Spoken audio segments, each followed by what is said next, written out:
Welcome to Bala cars. இப்போ நீங்கள் பார்க்க போகிற கார் பார்த்தீங்கன்னா ஹோண்டாயில் i10 அப்படிங்கிற காரை பற்றி தான் பார்க்க போகிறோம். வாங்க வீடியோக்குள்ளே போகலாம். கார் பார்த்தீங்கன்னா ஹோண்டாயில் i10, இது ஒரு ஆட்டோமேட்டிக் வண்டி தான் அப்படின்னு இருக்காங்க. வண்டியோட மாடல் பார்த்தீங்கன்னா 2012 மாடல். இதோட வேரியன்ட் பார்த்தீங்கன்னா 1.2 அஸ்டா அப்படிங்கிற வேரியன்ட் தான். இதுக்கு ஓனர் பார்த்தீங்கன்னா ஒரு ஓனர் தான் வரும்னு இருக்காங்க. இது ஒரு பெட்ரோல் வண்டி தான். கிலோமீட்டர் பார்த்தீங்கன்னா 99,600 கிலோமீட்டர் ரன்னிங் ஆகிருக்கு. இதுக்கு இன்சூரன்ஸ் பார்த்தீங்கன்னா 28/4/2024 வரைக்கும் இன்சூரன்ஸ் எடுத்து வச்சுருக்காங்க. காரோட ப்ரைஸ் என்ன சொல்கிறாங்கன்னா 3,90,000 சொல்கிறாங்க. ரேட்டு குறைக்க முடியும்னு சொல்லியிருக்காங்க. குறைச்சி பேசி இந்த காரை பைப்பிங்களான்னு சொல்லியிருக்காங்க. ஏசி வந்துடும், power sharing, power window, sunroof வந்துடும், ஏபிஎஸ் வந்துடும், ஏர் பேக் வந்துடும், ரிமோட் லாக் வந்துடும். சீட் கவர்லாம் பார்த்தீங்கன்னா நியூ கவர் தான் போட்டிருக்கு.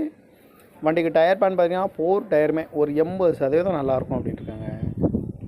கார் பார்க்க வேண்டிய இடம்னு பார்த்தீங்கன்னா தர்சன் கார்ஸ் ஈரோடு அப்படிங்கிற இடத்துல தான் அந்த கார் பார்க்க முடியும். TN